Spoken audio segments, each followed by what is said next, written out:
The alpha who broke his heart in high school just walked into his hospital.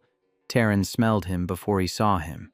Burnt sage and cold riverstone, a scent he had spent 14 years trying to forget, coming through the double doors of the cardiac wing like it owned the place. His hands started shaking. His hands never shook. He was a cardiologist. His hands were the one thing he could always control. But Jaden was here, and Jaden's eyes had just locked onto his across the room, and for one horrible second, neither of them moved. Taryn turned the corner, pressed his back against a wall, and tried to remember how to breathe. Before we dive in, let me know in the comments where you are watching from. I read every comment.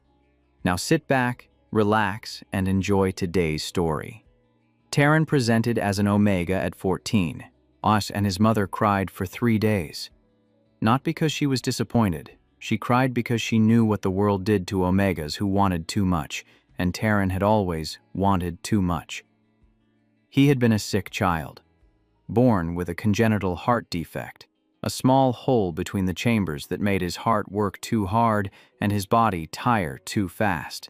From 3 years old to 8, he was a regular at Portland General. He knew the smell of antiseptic before he knew the smell of fresh-cut grass.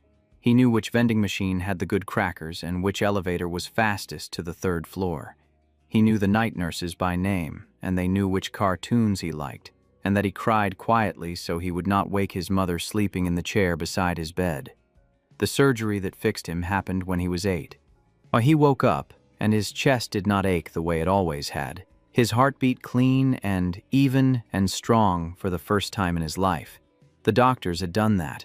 They had looked at something broken inside a kid and fixed it. He watched the doctors at Portland General, and he did not see the fluorescent lights or the uncomfortable beds or the machines beeping all night.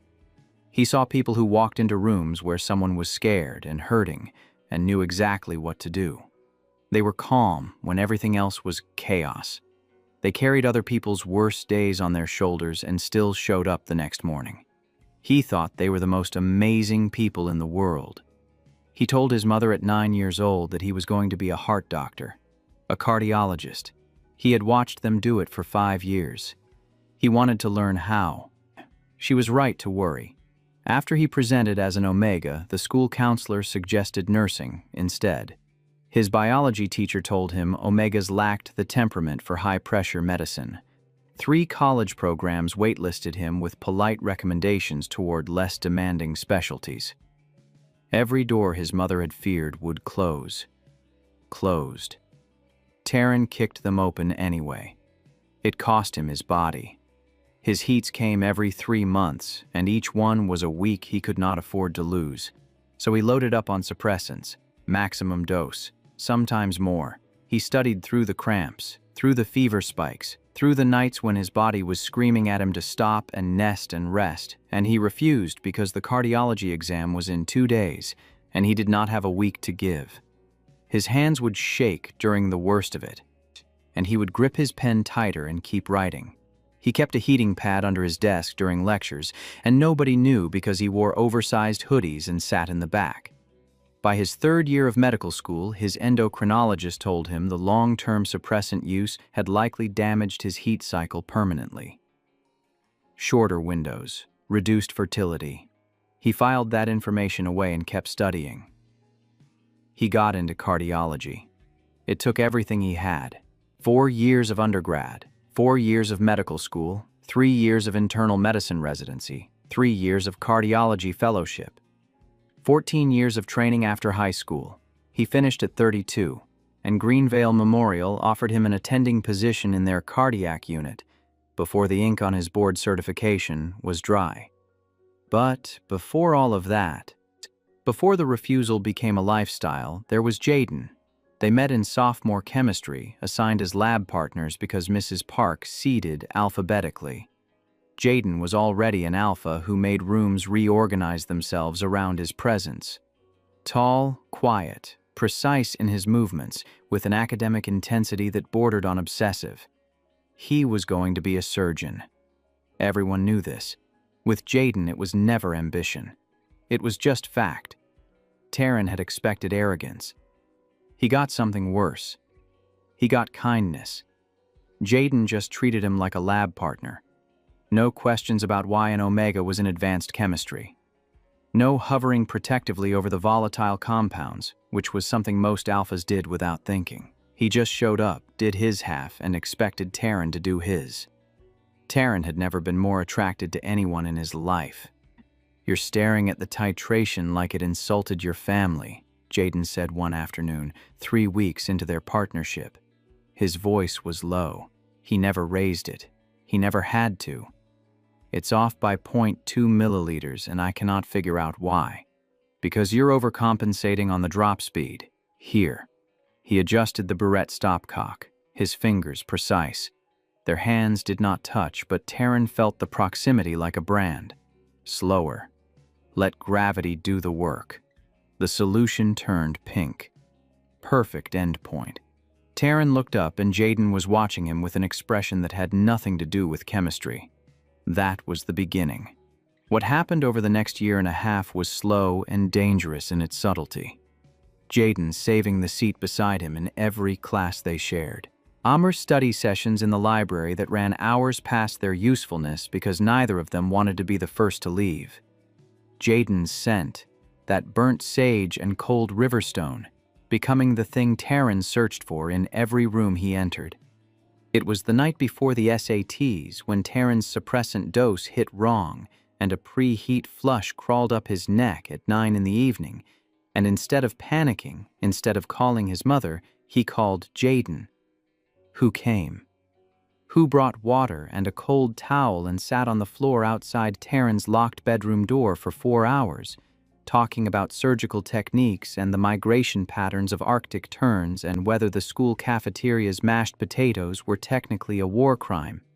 Talking about everything and nothing until the flush broke, and Taryn fell asleep to the sound of his voice through the door.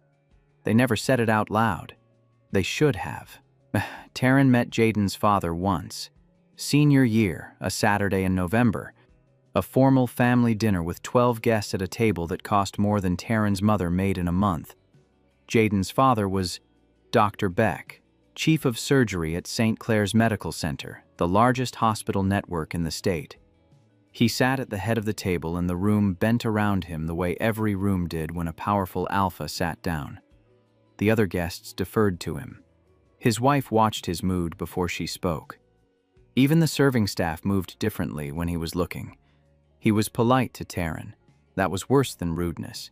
He asked Taryn what his plans were after graduation. When Taryn said cardiology, Dr. Beck smiled and said, "That is very ambitious for an omega.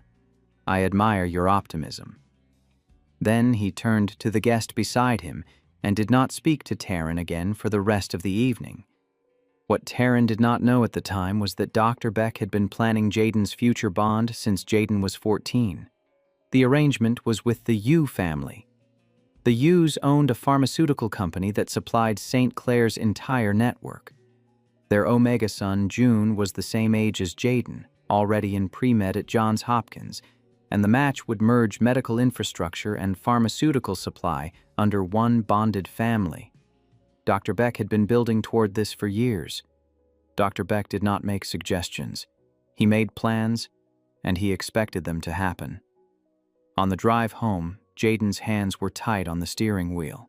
He does that, Jaden said quietly. He decides who matters in the first 5 minutes, and then the rest of the night is just confirmation. And I did not matter. You matter to me. That is not the same thing, and you know it. Jaden did not argue. He just drove, and his scent filled the car with burnt sage so sharp it smelled like something on fire. Then, in January of senior year, the Yu arrangement became real. Dr. Beck told Jaden it was time, and Jaden went along with it. Taryn watched it happen in slow motion. Jaden started leaving school early on Fridays for dinners with the Yu family. His phone buzzed with messages from June that he tilted away from Taryn to read. One afternoon in the hallway, Taryn saw Jaden walking beside June's older sister, who was visiting from Baltimore, and Dr. Beck's hand was on Jaden's shoulder. "Ike's possessive. Broadcasting this is my son, and he is doing what I built him to do." Jaden never explained, never pulled Taryn aside. He just slowly made himself unavailable. The library sessions stopped. The saved seats disappeared. He still showed up the night Taryn had a heat scare during midterms, still sat outside the locked door with water and bad jokes, but afterward he left without staying to talk the way he used to. The distance was deliberate, and it was agonizing, and Taryn could see it was killing Jaden too, but Jaden kept doing it anyway. The breakup, if you could call it that for something that had never been named, happened on a Tuesday afternoon in March. The bleachers behind the football field where no one went because the wood was rotting and the view faced the dumpsters behind the cafeteria.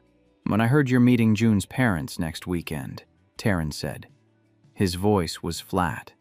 He had practiced this conversation in the mirror that morning and decided flat was better than broken. Jaden did not deny it. "Yes. So this is real. You and him.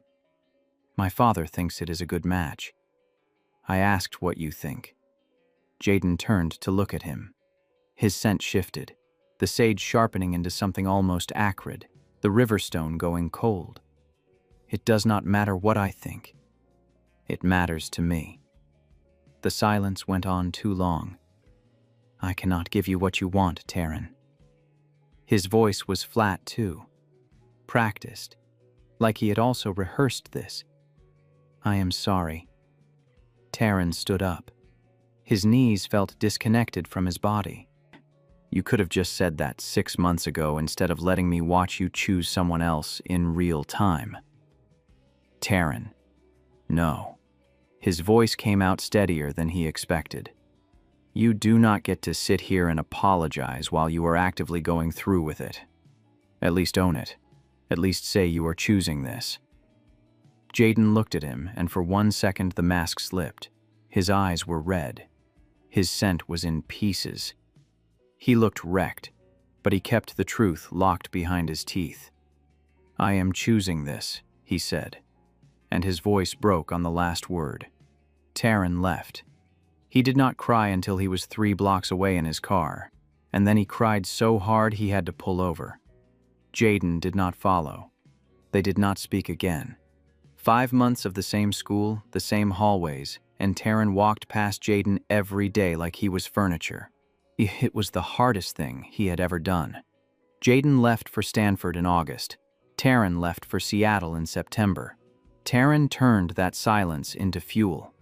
He burned through pre-med with a GPA that made his advisors revise their assumptions about Omega academic capacity. He demolished his MCAT. He had earned his spot in cardiology. Every rejection, every wait list, every panel that looked at his designation and saw a limitation instead of a doctor, he had outlasted them all. He was good at it. He was extraordinary at it. And if the work left no room for remembering burnt sage and cold riverstone, well, that was the point. 4 cities, 2 hospital systems, 14 years of training that nearly broke him before it made him. And then Greenvale Memorial recruited him for their cardiology department. So a mid-size hospital in Portland with a growing cardiac program and a chief of staff who did not blink when an Omega applied for a senior attending position. Taryn built a life, a good one. An apartment with windows that faced the river, a small circle of colleagues who had become friends, a reputation as the doctor you wanted in the room when things went sideways. He dated occasionally, carefully. A beta graphic designer who was kind but unstimulating. An alpha who was stimulating but territorial in ways that made Taryn's skin crawl. Nothing lasted. Nothing was meant to. His scent, green apple and wet slate, had become so tightly controlled through years of pharmaceutical management that most people at the hospital forgot he was an Omega. He was not ashamed of it. He was tired of watching people recalculate what they thought he was capable of every time they found out. Then the chief of staff called a department meeting. "Greenvale has been approved for a level 1 trauma center upgrade," Dr. Wheeler announced, "which means we're expanding our surgical staff.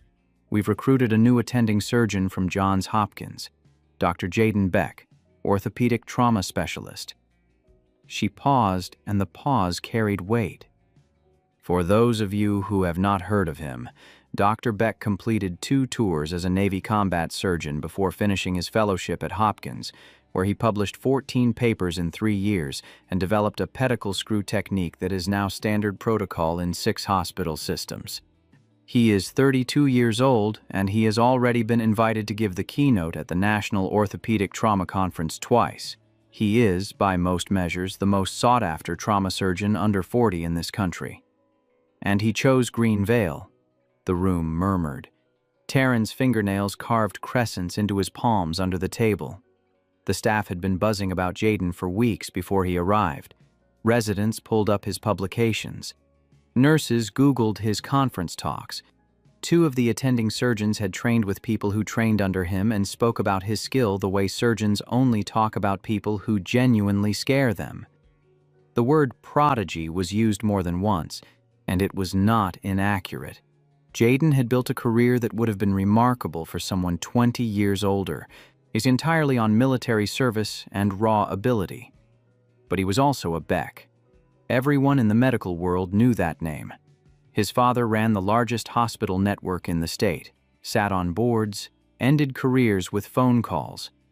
The combination meant that when Jaden walked into a room, people both respected him and were careful around him. They admired his hands and they watched what they said near his last name. It gave him a kind of authority that most surgeons spent decades earning, and Jaden had it at 32. The name hit Taryn like a closed fist. He kept his face neutral, but his scent flickered for half a second, a flash of green apple sharper than it should have been, before he locked it back down. Monday came. Jaden walked through the doors of the cardiac wing, and Taryn smelled burnt sage for the first time in 14 years. And his hands shook and he hid behind a wall until he could breathe again. Then he went back to work.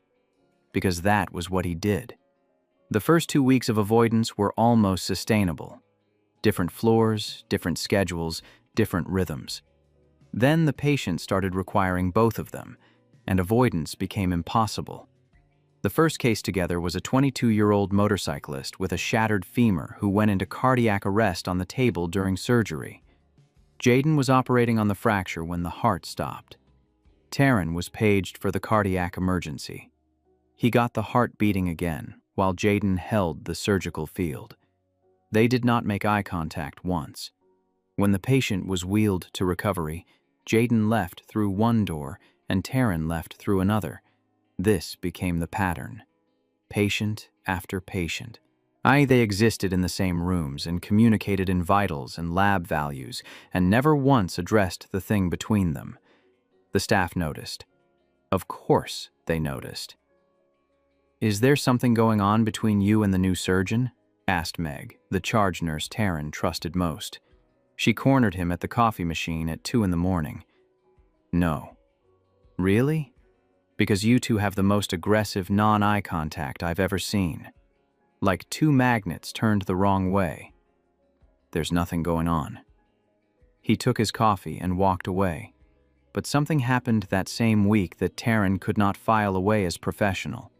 He was charting at 3 in the morning when he reached for his coffee mug and found it warm, full, made exactly the way he drank it, black with 1 sugar.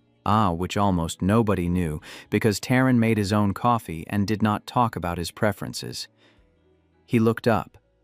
Jaden was on the other side of the ward, writing in a chart with his back to Taryn. He did not look up, did not acknowledge it. Taryn wrapped both hands around the mug. His chest did something stupid that he refused to think about. The gossip about Taryn's designation was not new. It had started before Jaden even arrived. Greenvale was progressive by hospital standards, but progressive did not mean perfect. There were comments, not always to Taryn's face. A surgical resident who told a colleague in the elevator that he was not comfortable having an Omega cardiologist consult on his patients because their judgment shifts with their cycle. A nurse in the break room who said she thought it was brave but risky to have an Omega in charge of cardiac emergencies. Dr. Voss, one of the senior surgeons who made a habit of asking Taryn's opinion during rounds and then rephrasing the exact same answer to the group as if he had come up with it himself. Taryn handled it the way he had always handled it. He was better than them. His numbers proved it. He let his work speak and kept his scent locked down and did not give anyone a reason to question his competence. It was exhausting, but it was familiar. He had been doing it since he was 14. But what Taryn did not know was that Jaden had started handling it too. And when Jaden handled something, it stayed handled. Partly because of his skill. He was the surgeon other surgeons wanted to assist. The name residents put on their fellowship applications, published more times at 32 than most of the senior staff combined. People respected that.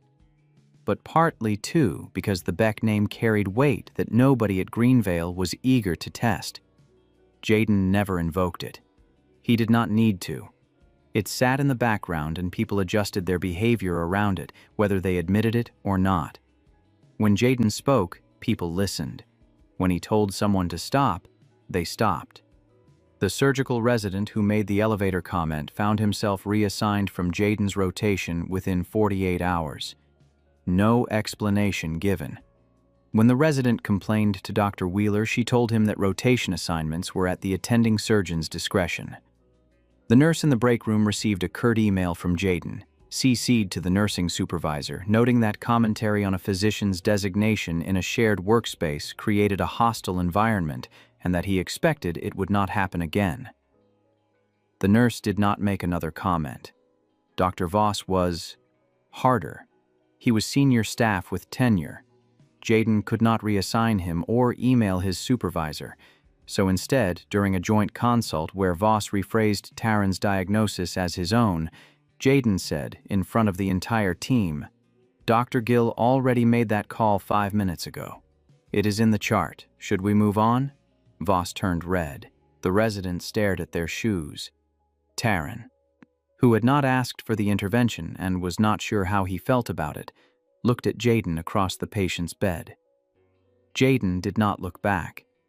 He was already reviewing the next scan, his face neutral, his scent carefully controlled. Like nothing had happened, like he had not just embarrassed a senior surgeon in front of 12 people and meant every word of it.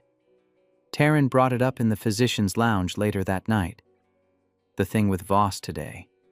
You did not have to do that. He has been stealing your work in front of your team for months. I know. I have been handling it. By being better than him. Which you are. But sometimes being better is not enough when the person above you has decided that your success is actually his. Sir, Jaden looked at him. You can be angry at me for stepping in if you want. But I am not going to sit in a room and watch someone take credit for your work. That is not something I can do. Why not? You managed not to talk to me at all for 3 weeks. Something flickered across Jaden's face. Not quite a flinch, closer to a wince. That was different. How? Because avoiding you was about protecting myself. What Voss does to you is about respect, and you deserve more of it than anyone in this hospital is giving you. Taryn did not have a response for that. He sat with the coffee mug Jaden had made him, which he was beginning to suspect was not a random act of kindness but a daily routine, and sat there not saying anything because everything he could think to say felt either too much or not enough. Then the father's interference started, and the gossip got worse. It began with a phone call from outside the hospital. Dr. Beck, chief of surgery at St. Clair's Medical Center, had learned from a colleague that his son had transferred to the same hospital where an Omega named Taryn worked. And Dr. Beck started making calls. The existing gossip, the kind Taryn had been managing his whole career, suddenly gained new ammunition. A comment in the break room from Dr. Voss, now emboldened, about how the cardiology department was lowering its bar and how not every designation is built for high-pressure medicine. He said it while looking directly at Taryn. A few of the newer residents laughed, but the comments kept coming. A whisper that the hospital board was reconsidering whether Omega physicians should be restricted from leading critical cardiac cases. An anonymous complaint filed about Taryn's emotional volatility during high-stress situations, which was absurd because Taryn's case reviews were spotless. A memo from the medical director's office about designation-appropriate role assignments that felt targeted, even though it was addressed to the whole department. Taryn did not know where the escalation was coming from. He assumed it was Dr. Voss, emboldened by something, growing bolder than usual. He did what he always did, worked harder, let his numbers speak. What Taryn did not know was that the source was not Dr. Voss. It was his father, and Jaden was already fighting back. Jaden had recognized his father's fingerprints on the first rumor. He knew the language, he knew the strategy. Quiet pressure applied through back channels. The slow, invisible kind of pressure that never left fingerprints but made a person's position worse every week. His father had done it before. Jaden had watched him do it to a surgeon who challenged one of his techniques. 3 phone calls and the man lost his privileges, his funding, and his teaching position within 6 months. So Jaden started making his own calls. Quietly, he called former colleagues at Johns Hopkins and asked them to send recommendation letters to Greenvale's medical director on Taryn's behalf, unprompted. He sat down with Dr. Voss in the physician's lounge and told him, in a voice so low and controlled it was almost gentle, that if he heard one more comment about designation and competence in this hospital, he would file a formal complaint with the state medical board. Dr. Voss did not make another comment. But when the anonymous complaint about Taryn's emotional volatility reached Dr. Wheeler's desk, Jaden was in her office within the hour. He did not mention his father. He simply presented Taryn's case statistics, his patient outcomes, his peer reviews, and his published research. Then he said, "If you remove the best cardiologist this hospital has because of an anonymous complaint that has no supporting evidence, I will resign and make sure every trauma surgeon in the Pacific Northwest knows why." Dr. Wheeler looked at him for a long time and then shredded the complaint. Jaden did all of this without telling Taryn. He knew Taryn would insist on fighting alone if he found out. And against his father, fighting alone was a losing strategy. Jaden had grown up watching his father dismantle people. He knew the moves before they happened. The problem was the Bay 4 incident. It was a Friday, 2 hours before shift change. A patient in the orthopedic ward went into cardiac arrest after a blood clot from a hip replacement traveled to his heart. Taryn and Jaden converged from opposite directions. Taryn was drawing up epinephrine when the patient's body convulsed and knocked the syringe from his hand. He bent to grab it. Jaden bent at the same time. Their foreheads nearly collided. Jaden caught Taryn's arm to steady him, and his thumb landed on Taryn's wrist gland. The pad of his thumb pressed against the pulse point where green apple was pouring out, and Jaden's nostrils flared. His pupils dilated. For 1 second, his grip tightened, and Taryn watched the surgeon's composure fracture into something hungry and desperate and barely contained. Then Jaden let go, stepped back.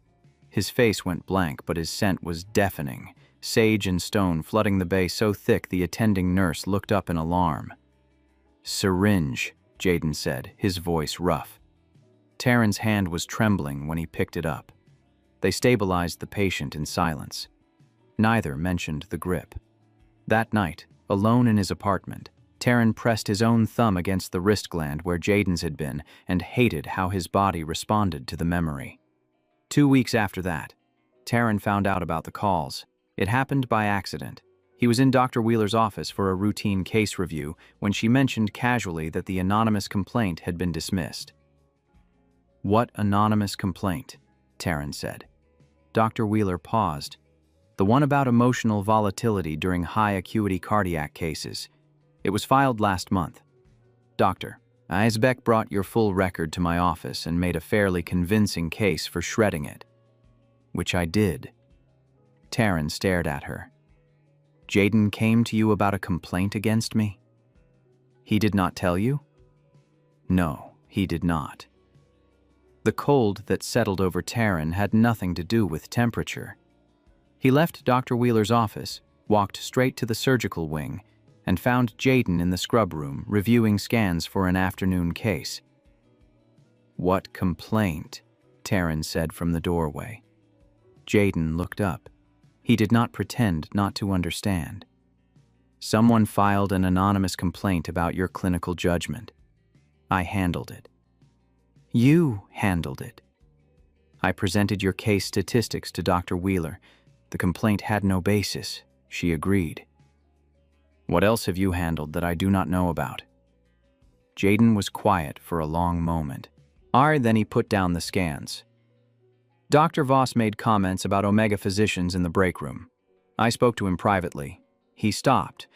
The medical director's office circulated a memo about designation-appropriate role assignments that was not standard language for this hospital. I traced it to an outside influence and flagged it to Dr. Wheeler as a conflict of interest. She pulled the memo. Taryn's hands were shaking. Not from anger. Not exactly. Who is the outside influence? Jaden met his eyes. My father. The floor shifted under Taryn's feet. Your father is trying to get me fired? He is trying to make your position untenable. There is a difference, and it is worse because it means there is no single action to fight, just slow erosion. And you have been fighting it. Behind my back. Without telling me. Yes. How long? Since the second week after I transferred. Taryn leaned against the doorframe. His mind was doing math he did not want to do. The coffee. The saved case statistics. The way Dr. Voss had suddenly gone quiet.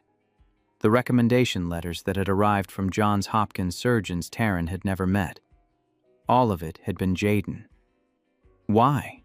Taryn asked, and the question was not about the interference. It was about all of it. Jaden looked at him. The surgeon's composure was gone. In its place was something Taryn had not seen since high school. The boy from the chemistry lab who adjusted the burette stopcock and watched Taryn like he was the most important thing in the room. Because I lied to you, Jaden said.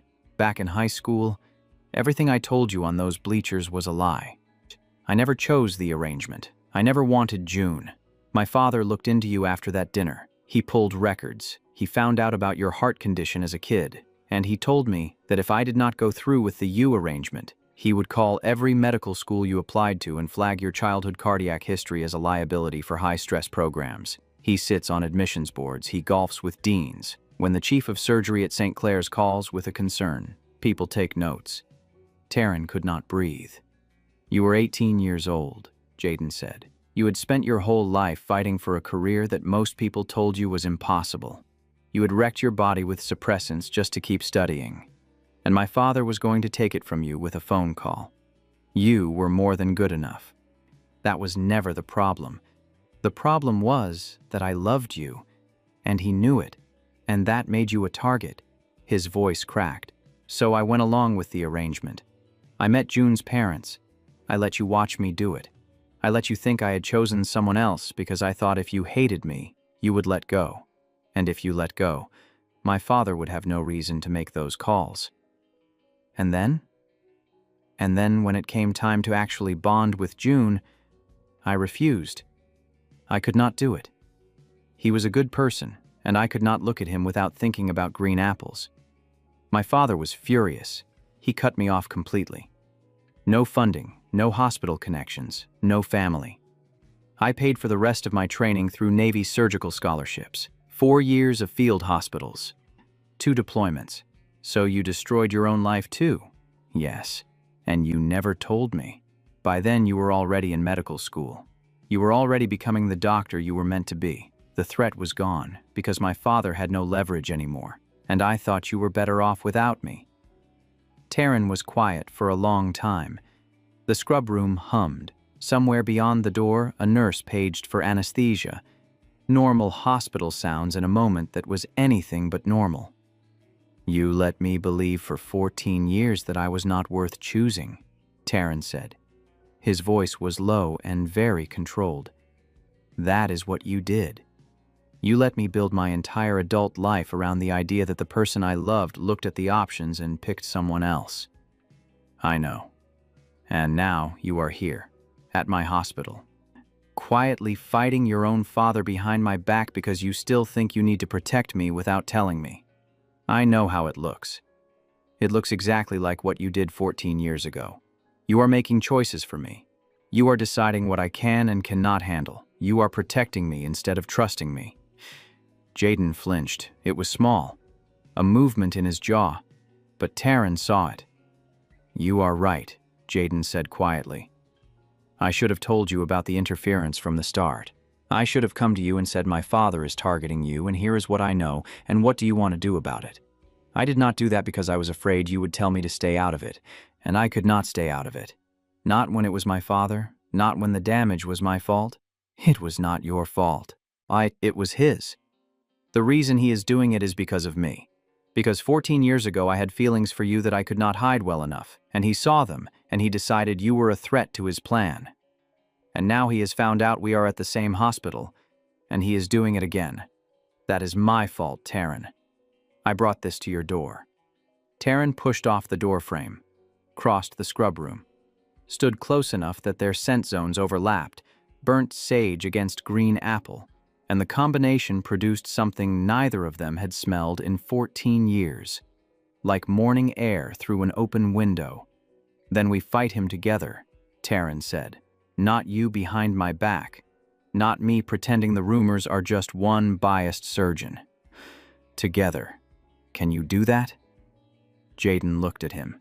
His eyes were red. His scent was wrecked, and his jaw tightened and his eyes went glassy, and he nodded once without trusting his voice. "Yes," he said. "I can do that. If you've made it this far, I already know you're invested. Let me know your thoughts in the comments. I read every one. Now where were we?" The fight against Dr. Beck started with information. Jaden sat Taryn down in the physician's lounge at midnight and told him everything. The U pharmaceutical arrangement, the 4-year plan, the admissions board seats, the specific mechanism of the threat, flagging a childhood cardiac history to make an Omega candidate look like a medical liability. The way his father operated, never through direct action, always through whispers, suggestions, and the accumulated weight of a name that meant something in every hospital on the West Coast. Taryn listened without interrupting.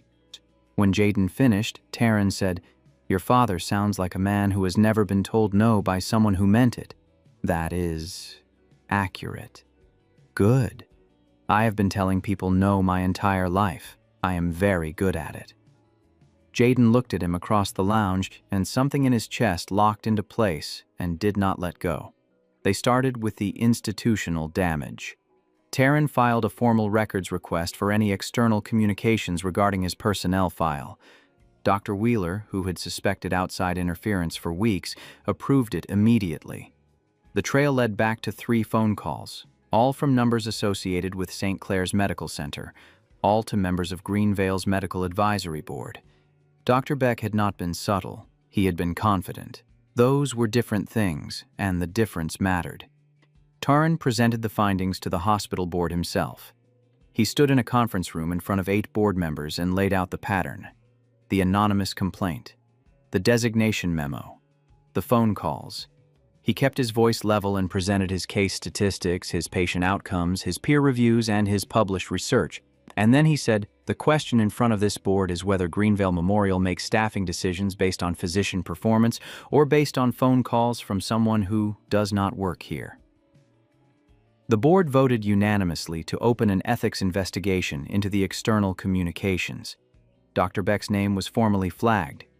When Taryn walked out of that conference room, Jaden was leaning against the wall in the hallway, arms crossed, waiting.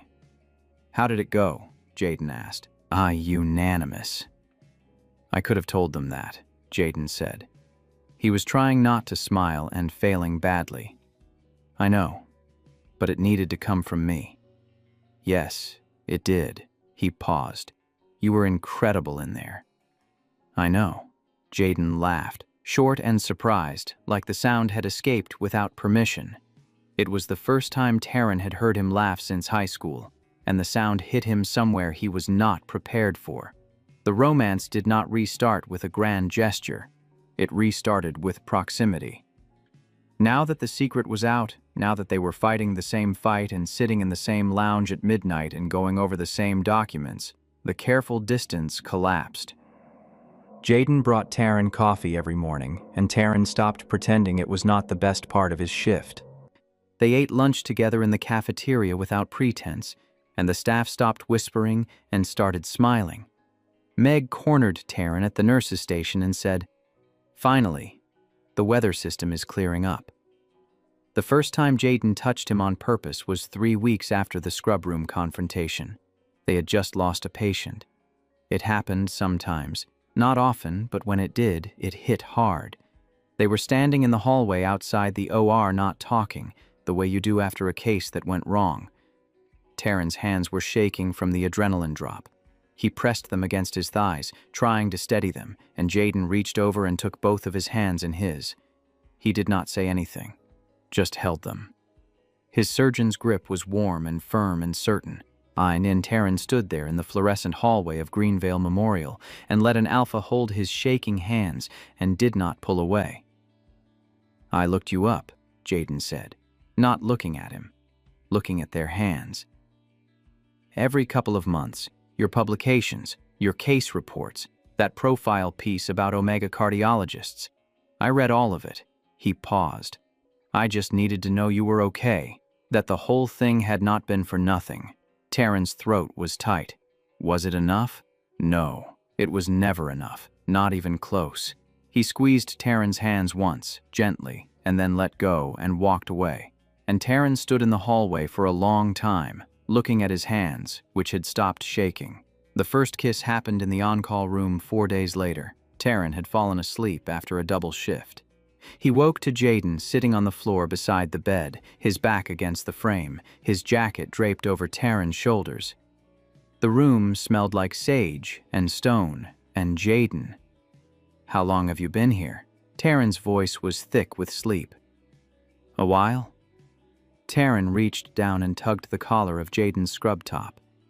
Jaden looked up, and Taryn pulled him closer until their faces were level on the narrow bed, close enough that their breath mixed. "Get up here," Taryn said. "There's barely room for one person on that bed." "I know." Jaden climbed onto the narrow mattress and they fit together the only way the space allowed. Taryn's back against Jaden's chest, Jaden's arm around his waist, their legs tangled. Jaden's face pressed into the curve of Taryn's neck, and when his lips grazed the scent gland there, Taryn's entire body tightened. Jaden's arm pulled him closer. His breath was warm and unsteady against Taryn's skin. "If you keep doing that," Taryn murmured, "I am not going to be able to go back to sleep." Jaden's mouth opened against the gland. His tongue pressed slow and deliberate against the pulse point, and Taryn's scent flooded out in a rush of green apples so strong the whole room smelled like an orchard in summer. Taryn's hips rolled back against him on instinct, and Jaden's grip on his waist went bruising tight. The sound Jaden made against his neck was low and rough, and Taryn felt it travel down his spine and pool somewhere below his stomach. "Then don't sleep," Jaden said, and his voice was wrecked. Taryn rolled over to face him. The bed was too narrow for it. His knee ended up between Jaden's thighs, and Jaden's hand found the bare strip of skin between Taryn's scrub top and his waistband, and his fingers were hot, and they did not stop. Taryn kissed him with his hand fisted in the front of Jaden's scrubs, and Jaden kissed him back like he had been starving for it, which he had for 14 years. Jaden's thigh pressed up between Taryn's legs, and Taryn gasped into his mouth, and Jaden swallowed the sound and pulled him closer. They did not leave that bed until the alarm went off 40 minutes later. Neither of them slept. After that, the walls came down fast, not all at once. Taryn still carried the hurt, and some days it surfaced sharp and unexpected. But the fight against Dr. Beck gave them something they had never had in high school: a reason to be on the same side. And being on the same side meant proximity. And proximity, between two people whose scents created morning air when they overlapped, was a losing battle against attraction. Jaden was the same person he had been in high school.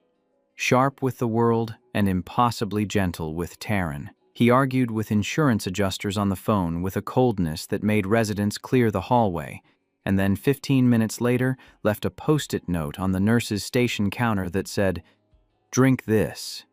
You skipped lunch again." He stared down an aggressive alpha patient who grabbed a nurse during a psychotic break, his scent flaring hard enough to drop the man's hand before security arrived, and then spent his break sitting next to Taryn reading a journal article out loud, because Taryn had mentioned wanting to review it, but not having time. A visiting surgeon from another hospital made a comment during rounds about being surprised to see an Omega running a cardiac unit. He said it casually, like it was an observation. Taryn was already opening his mouth to handle it when Jaden's voice cut across the room. Dr. Gill has the best cardiac intervention outcomes in the Pacific Northwest. If you have concerns about his qualifications, I can pull the numbers. Otherwise, I'd suggest we focus on the patient. Flat. Professional. Not raised even slightly. But his scent filled the room with burnt sage that made the visiting surgeon take a physical step back. Afterward, in the hallway, Taryn caught Jaden's arm. "I can fight my own battles." "I know you can." "That was not about fighting your battle. That was about me not being able to sit in a room where someone talks about you like that and keep my mouth shut." He paused. "If that crosses a line, tell me, and I will stop." "It does not cross a line." Good. Things between them were still new and fragile, and neither of them wanted to push too hard. The shift happened at the hospital charity gala, 6 months after Jaden transferred. Jaden stood beside Taryn at the event with his hand on the small of Taryn's back, their scents tangled together without apology. Meg appeared with sparkling water and said, "Finally, you owe me wine for 6 months of atmospheric pressure changes in my cardiac unit." Later, on the balcony overlooking the courtyard, Jaden pulled a small box from his jacket pocket. Inside was a pair of surgical loops, custom-fitted with Taryn's prescription and engraved on the bridge with a date. The date of their first chemistry lab. "For when you need to see the things other people miss," Jaden said. Taryn turned them over in his hands, precise, careful, like everything Jaden did when it mattered. "This is incredibly specific and thoughtful, and I am going to cry, which I want you to know I find very inconvenient at a work event. I'll block the view." "With what?" Jaden stepped between Taryn and the glass doors, shielding the balcony from the crowd inside. "With me." Taryn grabbed the front of his shirt and pulled him down. This kiss was not gentle. Taryn's back hit the balcony railing, and Jaden crowded against him, one hand gripping the rail on either side of Taryn's hips. Taryn's fingers found the back of Jaden's neck, his nails dragging lightly against the skin there, and the sound Jaden made against his mouth vibrated through Taryn's ribs. Jaden's mouth left his and traced down his jaw to the spot just below his ear, and Taryn's head tipped back. Cold night air on his throat, Jaden's warm breath on his scent gland. His hand moved from the railing to Taryn's hip, pulling them flush. "We're at a work event," Taryn managed. "I know. There are glass doors 3 feet behind you." "I know." Jaden's lips brushed the gland again, and Taryn's fingers dug into his shoulders. "Say the word, and I stop." Taryn did not say the word. He pulled Jaden's mouth back to his and kissed him until the sound of applause from inside the gala broke through, and they separated with their scents so tangled the entire balcony smelled like morning air. Jaden's lips were swollen. Taryn's collar was askew. Neither of them could stop smiling. Then Dr. Beck found out. There was no confrontation, no dramatic discovery, just a photograph. Someone at the gala had posted a group photo to the hospital's social media page, and in the background, partially visible through the glass doors, were Taryn and Jaden on the balcony. Jaden's hand on Taryn's hip, their faces close, the context unmistakable. Dr. Beck saw it within 48 hours, and the slow erosion that had been building for months became a war. The first move was a formal letter to Greenvale's Board of Directors from St. Clair's legal department, raising concerns about the hospital's cardiac department leadership and suggesting an external review of physician qualifications. It did not name Taryn specifically. It did not need to. Everyone who read it knew who it was about. The second move was worse. Dr. Beck called in a favor with a member of the State Medical Licensing Board and requested a review of Taryn's prescribing history, specifically his suppressant usage during medical school. The implication was that a physician who had used medication at doses above the recommended limit might represent a judgment risk. The third move was personal. Dr. Beck called Jaden. Taryn was sitting in Jaden's office when the call came. He watched Jaden's face go still as he listened, watched the sage in his scent flatten into something cold and hard. Then Jaden did something Taryn did not expect. He tapped his phone screen twice, calmly, and set it on speaker. Dr. Beck's voice filled the office. Controlled, measured. The voice of a man who had never had to ask twice for anything in his life. He told Jaden to end whatever was happening with the Omega. He said the word like it was a job title, not a person. He said Taryn's presence at Greenvale was an embarrassment to the family name. He said if Jaden did not cooperate, he would escalate the licensing board review and personally call every hospital in the region to ensure Taryn never held a senior position again. Jaden let him talk. When his father was finished, Jaden picked up the phone and said very quietly, "Thank you. That is the fourth call you have made to me about Taryn in the past 2 months. I have recorded all of them." Silence. "The first call, you told me you would use your admissions board seats to flag his medical history. The second, you described your plan to make his position at Greenvale untenable through anonymous complaints. The third, you told me you had contacted the state licensing board. And now this one, where you just threatened to blacklist him from every hospital in the region because he is an Omega, and you find that embarrassing." His voice did not rise. It did not need to. "Here is what is going to happen. You are going to stop. You are going to withdraw the licensing review request. You are going to stop calling Greenvale board members. And you are going to leave Taryn alone. Because if you do not, I will send these recordings to every medical ethics board on the West Coast, to the press, and to the Yu family, who I am sure would be interested to know that the man who spent 4 years trying to merge their company with his hospital network has been using institutional power to target a physician based on his designation. You care about your reputation more than anything in this world. These recordings would end it." The silence on the other end lasted a long time. "You would do that to your own father," Dr. Beck said. His voice had changed, smaller, not afraid exactly, but recalculating. "You taught me how to protect what matters. You just did not expect me to use it against you." He hung up. His hand was shaking. It was the first time Taryn had ever seen Jaden's hands shake. "How long have you been recording him?" Taryn asked. "Since the second call. The first one caught me off guard. After that, I started keeping records." He looked at Taryn. "I was not going to use them unless I had to, but he was not going to stop." Taryn reached across the desk and took Jaden's shaking hand, held it the way Jaden had held his in the hallway weeks ago. Firm, certain, until the trembling stopped. "We still let him make his move with the licensing board," Taryn said. "I want to beat it clean. On my record. Not because your father backed down.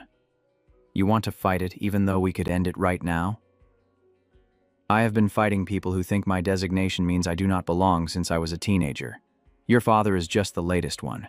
And I want to walk into that hearing and walk out cleared on my own merit, so that no one, not your father, not Dr. Voss, not anyone, can ever say I only kept my position because my alpha made some phone calls."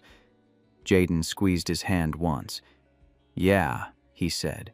"I know. That is why I fell for you in the first place." The licensing review came 3 weeks later.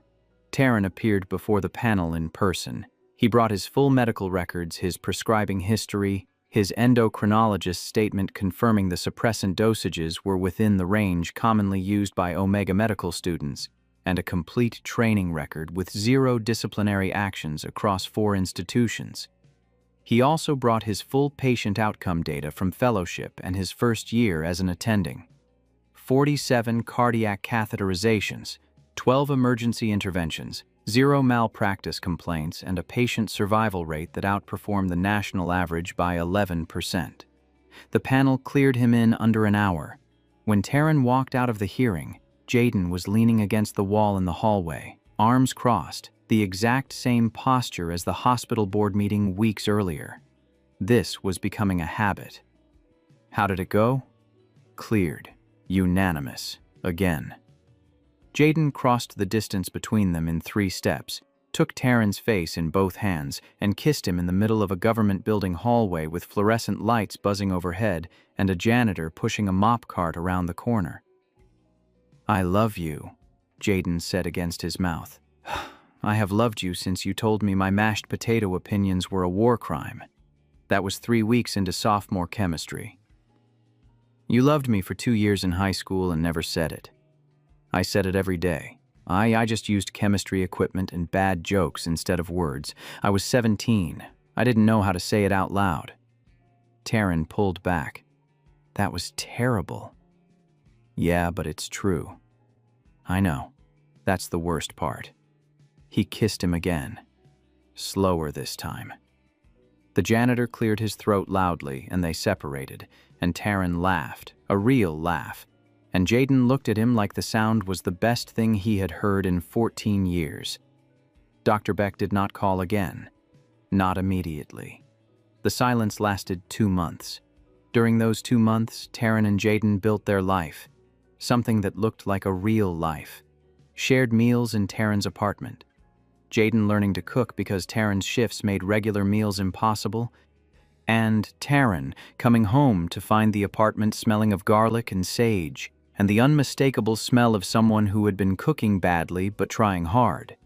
Taryn dragging Jaden to the farmer's market on Sunday mornings, watching this precise, contained alpha haggle over the price of heirloom tomatoes with the same intensity he brought to surgical negotiations. One Saturday night, 2 months into their relationship, the movie they were watching stopped mattering. They were on Taryn's couch. Jaden's fingertips kept grazing the nape of Taryn's neck every time he shifted. By the 3rd time, Taryn turned his head. "You're not watching the movie. I'm watching you watch the movie. It's better." "That's unbearably corny." "I know. Come here."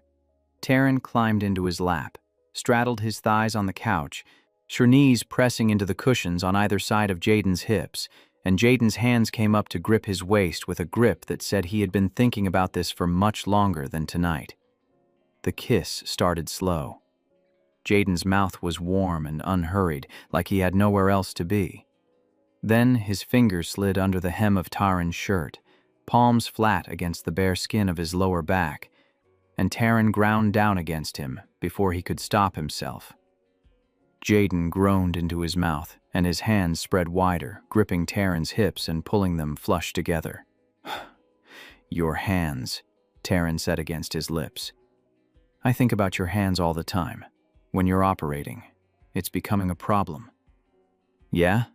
Jaden's thumbs were tracing circles on his hip bones, just above the waistband, and Taryn's brain was going foggy. "What kind of problem?"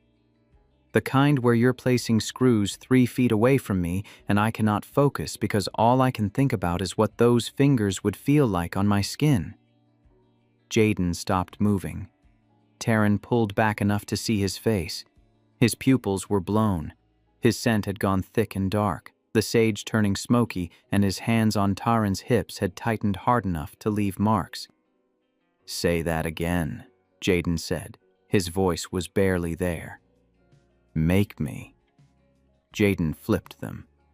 Taryn's back hit the couch cushions and Jaden was over him, one knee between his thighs, and the weight of him pressed Taryn into the upholstery and his omega instincts went haywire.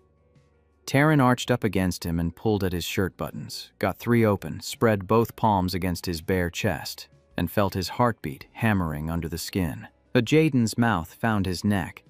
When his tongue dragged slow and wet across the scent gland, Taryn's back bowed off the couch, and a sound came out of him that he would have been embarrassed about if he could think clearly. Green apple flooded the apartment. Jaden's answering scent was so thick Taryn could taste it on his tongue. "Bedroom," Taryn managed. "Yeah." They barely made it. Jaden picked him up off the couch like he weighed nothing. Taryn's legs around his waist, mouths still connected, and Taryn felt the shift of muscle under Jaden's shirt, and the strength in his hands, and his entire body went hot. They fell onto the bed together, and what happened after that was slow in some places and desperate in others. Hands and mouths and skin and sounds that neither of them had ever made before. Taryn came apart under Jaden's hands, and Jaden came apart under his, and afterward they lay tangled together, breathing hard. Taryn's face pressed against the bond gland on Jaden's neck where the sage scent was warm and wrecked and smelled like home. The bonding conversation happened on a Sunday morning 4 months later. "I want to bond with you," Jaden said over coffee, direct, unadorned, the same way he stated a diagnosis. "I've wanted it since I was 17. I am telling you now because I promised to be honest, and pretending I do not want this would be dishonest." That is the least romantic proposal I have ever heard. It is not a proposal. It is a disclosure. The proposal comes after you have had time to decide. I am not an alpha who assumes an omega will fall in line because biology says so. Taryn studied him across the kitchen table, the surgeon's hands wrapped around a coffee mug, the dark eyes that held level on his, the scent of sage and stone that had become the most grounding thing in his world. "Ask me in 3 months, Taryn said. 3 months. I want to be sure this is a choice, not a reaction." Jaden nodded, did not argue, did not push. 2 months and 19 days later, on a Wednesday evening after a long shift where they had managed a 63-year-old with a ruptured aortic aneurysm and then immediately a teenage athlete with an undiagnosed arrhythmia who collapsed on the field, Taryn walked into Jaden's office, closed the door, and said, "Yes. Yes?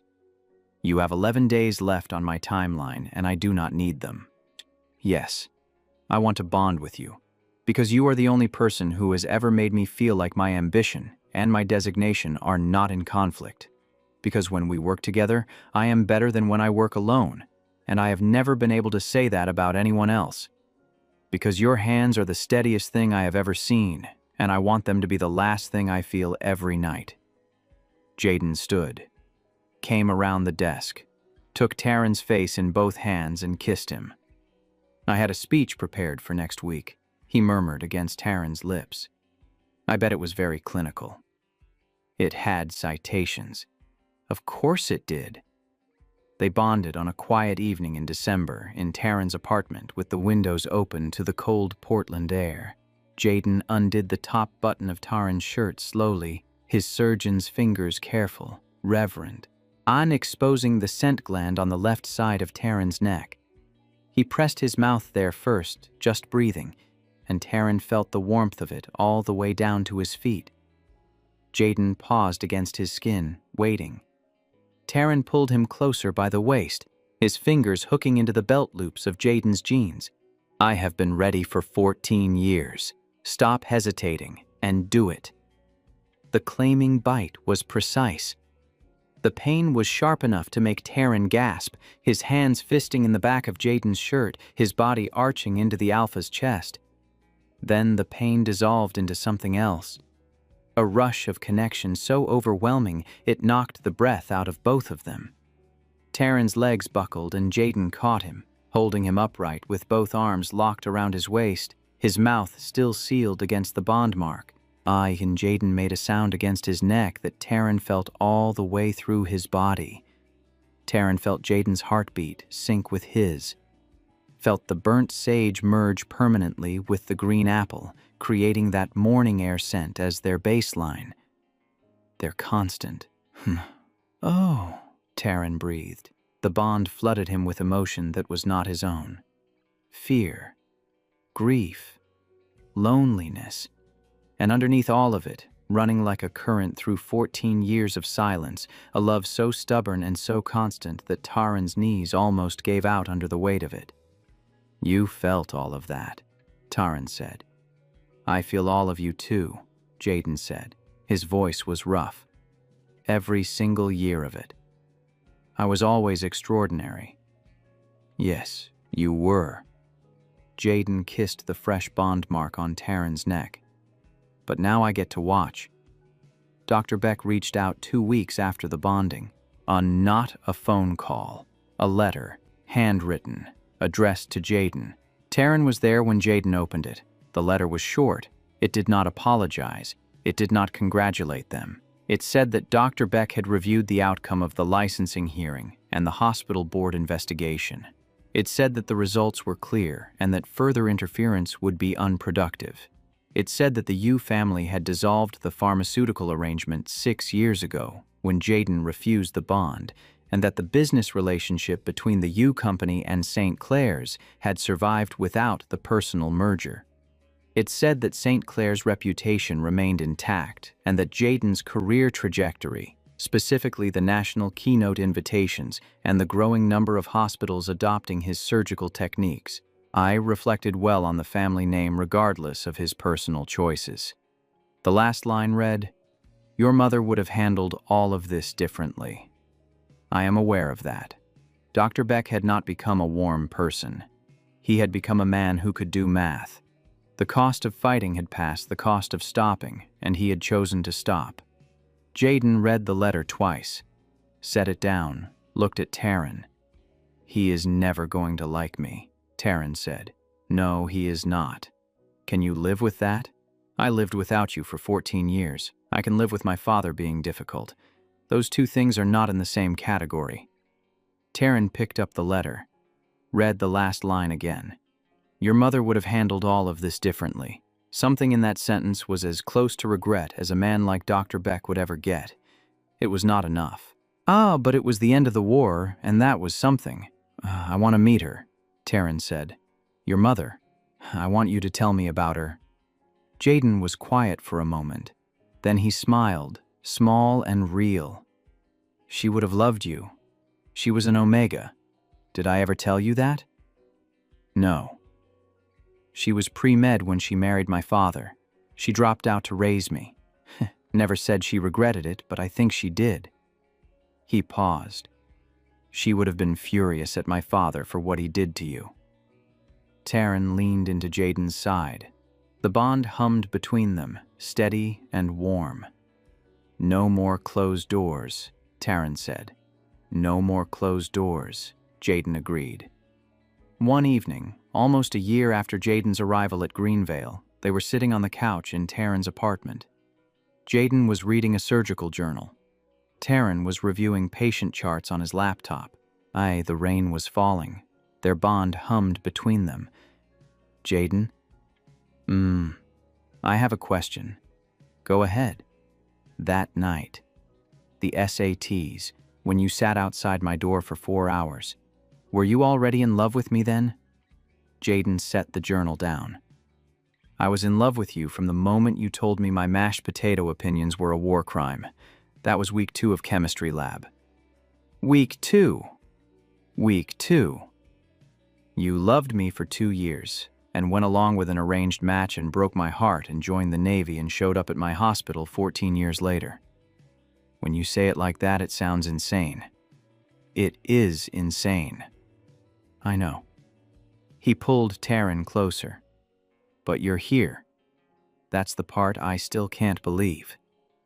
Taryn closed his laptop, moved across the couch until he was pressed against Jaden's side, with their scents merging into that morning air that meant home. "I love you," Taryn said. "I have loved you since you treated me like a lab partner instead of a designation, and I am going to spend the rest of our lives making sure you never have to sit outside a door again." Outside, the Portland rain fell on the city that had given them both a second chance. Inside, 2 doctors who had spent 14 years being extraordinary apart discovered something they should have known all along. They were better together, in the operating room, in the cardiac unit, in the quiet, ordinary, extraordinary life they were building, one steady-handed day at a time. The end. Thank you for listening. If you enjoyed the story, tell me your thoughts in the comments. I'd love to hear from you. Until next time.